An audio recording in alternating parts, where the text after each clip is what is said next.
So hey guys, welcome back to my channel. तो episode 4 की शुरुआत वहीं से होती है जहां से पिछला एपिसोड खत्म हुआ था। तो पिछले एपिसोड के एंड में हमने देखा था कि सुशीन अपने सिस्टर को बोलता है कि तुम टेंशन मत लो, मैं तुम्हारा ब्रेसलेट वापस ले आऊंगा। इसके बाद सुशीन अपनी बहन के साथ अपने नए घर में शिफ्ट हो जाता है। तब वह अपने कमरे में कल्टीवेशन कर रहा होता है और कल्टीवेशन के दौरान वह अपनी इनर स्किल के की पॉइंट्स को ओपन कर लेता है। फिर वह सोचता है कि उस बुढ़े हुसान ने 40 साल तक प्रैक्टिस की और सिर्फ 108 में से 13 ही की पॉइंट ओपन कर पाया। मुझे उस बुढ़े की शक्ल देखनी है जब उसे पता लगेगा कि मैंने कुछ ही दिनों में उसके लेवल को क्रॉस कर लिया है। तभी सिस्टम से आवाज आती है, बधाई हो चौधरी, तने जो पिछले एपिसोड में जो मिशन पूरा करे पाछे जो स्किल मिली थी वह अपग्रेड होगी। फिर वह सिस्टम सुशीन को 1.5 स्टार लेवल की एक और स्वॉर्ड स्किल दे देता है। तभी एक पॉपअप और ओपन होता है जिसमें सिस्टम ज्ञान पेल रहा होता है और कहता है, देख चौधरी, आज मैं तने ज्ञान की बात बताऊं छू, तो ध्यान से सुनिए। तो बात यह है कि कोई भी ताकतवर आदमी बिना पावर के एक भी दिन ना टिक सकता और ना ही कोई अमीर पैसे के बिना टिक सकता। और अगर तेरे पास धन नहीं है तो तेरी पावर भी बड़ी जल्दी खत्म हो जाएगी।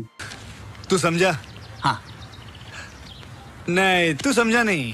तो कुल मिला के बात यह है, तने 6 महीना में 1 लाख सिल्वर टेल्स कमाने हैं। और जाते जाते रिवॉर्ड और पेनल्टी भी सुन ले। रिवॉर्ड में मिलेगा तने लॉटरी में शामिल होने का बेहतरीन मौका और विलन पॉइंट्स। और अगर तू ये मिशन कंप्लीट ना कर पाया तो तू अपनी लाइफ की एक बेहतरीन टेक्निक खो देगा। तब सुशीन सोचता है कि 1 लाख टेल्स, भाई ये तो बहुत बड़ी रकम है। उस मास्टर लीव के मैनेजमेंट के अंदर तो महीने में 1000 टेल्स का प्रॉफिट होता था। तो लगता है अब मुझे ही कुछ करना पड़ेगा, तभी 6 महीनों में 1 लाख टेल्स इकट्ठे होंगे। फिर सुशीन सिस्टम से पूछता है, ये पेनल्टी तो लास्ट टाइम का जो बिगिनर मिशन था उसके कंपेयर में तो बहुत छोटी है, इतनी दिया क्यों कर रहा है भाई। फिर सिस्टम से आवाज आती है कि देख भाई चौधरी, बात यह है कि अगर कोई आदमी बिगिनर मिशन को ही पूरा ना कर सकता वह बिल्कुल बेकार आदमी है, बोझ से दुनिया पे, उसका तो मरना ही ठीक से। इसलिए शुरू में तेरा हाथ काटने की पेनल्टी थी। ये सुनकर तो सुशीन की फटी जाती है। फिर आगे दिखाया जाता है कि सुशीन रूम से बाहर आ जाता है। तब उसका नौकर कहता है कि मास्टर सू, आपके ऑर्डर के मुताबिक मैंने सभी भाइयों को इकट्ठा कर लिया है, तो बताइए हमें कब चलना है। तब सुशीन कहता है कि अभी, इसी वक्त। फिर आगे उन लोगों को दिखाया जाता है जिसने सुशीन की बहन का ब्रेसलेट छीन लिया था, जिसमें वो बुढ़ाऊ सूरत को कहता है कि ये बड़ी शर्म की बात है कि हमारे पास इतनी बढ़िया क्वालिटी का सिर्फ एक ही ब्रेसलेट है, पर अगर हमारे पास उसका दूसरा पैर होता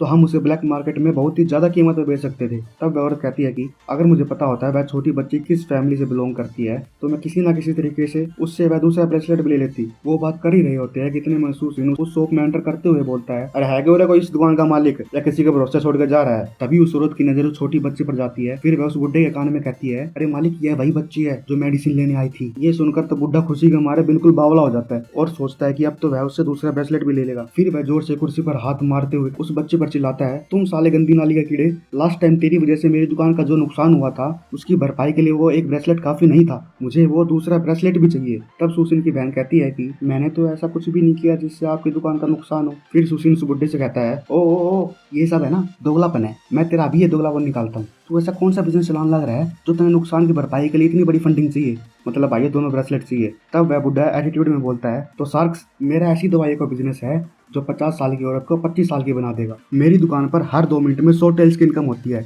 तो दिन का 72,000 टेल्स। पर इस लड़की के कारण मेरे क्लाइंट्स कुछ समय के लिए यहाँ से चले गए, इसलिए मुझे इसकी भरपाई के लिए दूसरा ब्रेसलेट भी चाहिए। फिर सुशीन कहता है, अरे क्या कर रहा है तू, मैंने इससे वाहियात प्रोडक्ट आज तक नहीं देखा। साला कौन सी औरत खुद को 50 साल की बताएगी, और तू साला इतना कैसला कहाँ से रहा है। इन बातों को सुनकर वह मोटा हंसते हुए कहता है कि तुम लोग यह कभी प्रूव नहीं कर पाओगे कि तुम्हारी वजह से मेरा कोई नुकसान नहीं हुआ है, तो अगर तुम लोगों को जेल नहीं जाना तो सीधे तरीके से मुझे वो दूसरा ब्रेसलेट भी दे दो। तब सुशीन कहता है, साले बुड्ढे, बहुत ज्यादा बोल रहा है बेटा तू, बहुत ज्यादा, और अगर तूने अभी वो ब्रेसलेट नहीं दिया तो तेरे खाने और धोने दोनों के लाले पड़ जाएंगे। फिर वह बुढ़ा कहता है कि अरे तू मुझे डराएगा, मुझे? अबे चाचा विधायक है हमारे, तुझे पता नहीं हर महीने 2 दर्जन से ज्यादा प्रोटेक्शन बन जाते हैं ईगल गैंग को।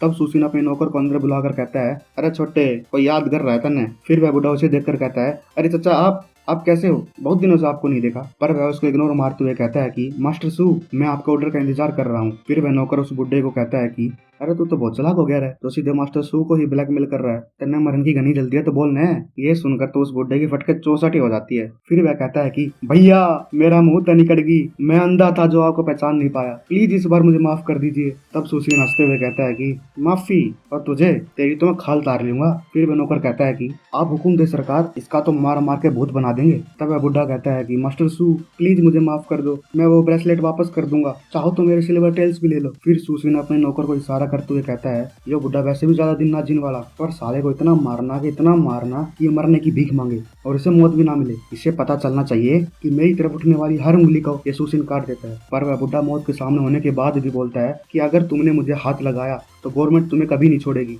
ये सुन के तो सुसिन के लोगों को गुस्सा आ जाता है और उसको इतना मारते हैं कि उसकी चिल्लाने की आवाज उसकी दुकान के बाहर तक जाती है। फिर आगे वह नौकर बोलता है, अरे बस बस बस, अगर इसको और मार दिया तो रेज ही निकल जाएगा इसका। तुम सब लोग एक काम करो, इस साले को बांध के यहीं फेंक दो। और रही बात गवर्नमेंट अधिकारी की, तो तुम लोगों को पता है ना कि क्या कहना है। फिर वो लोग कहते हैं कि हाँ हाँ हाँ, हम सब संभाल लेंगे। उसके बाद वह नौकर ब्रेसलेट लाकर उस सुसिन को दे देता है, जिसको देखकर सुसिन सोचता है ये ब्रेसलेट वाकई में ही बहुत एक्स्ट्रा ऑर्डिनरी है। मुझे लगा ही नहीं था कि सू फैमिली के पास इस तरह की चीज होगी, और इस बॉडी की मेमोरी में भी इसकी कोई इन्फॉर्मेशन नहीं है, और यहाँ तक कि मेरी बहन को भी इस ब्रेसलेट के बारे में कुछ नहीं पता। चलो यार छोड़ो, ये कहकर वह ब्रेसलेट अपनी सिस्टर को दे देता है। फिर आगे दिखाया जाता है कि सुसिन अपने नौकर एल्डर हुआंग से कहता है, क्या तुम सभी प्रमुख मर्चेंट्स को ट्रंक मून टावर पर मीटिंग के लिए बुला सकते हो। तब वह नौकर कहता है कि ठीक है सरकार, मैं उन लोगों को इनविटेशन भेज दूंगा। फिर 2 घंटे के बाद सभी मर्चेंट्स मीटिंग के लिए इकट्ठे हो जाते हैं, जहाँ कुछ लोग कहते हैं, मर्चेंट लियू, मर्चेंट हुआंग, आज आप लोग इतनी जल्दी आ गए। तब वो दोनों कहते हैं कि आज यहाँ के नए बॉस को इंट्रोड्यूस करवाया जाएगा,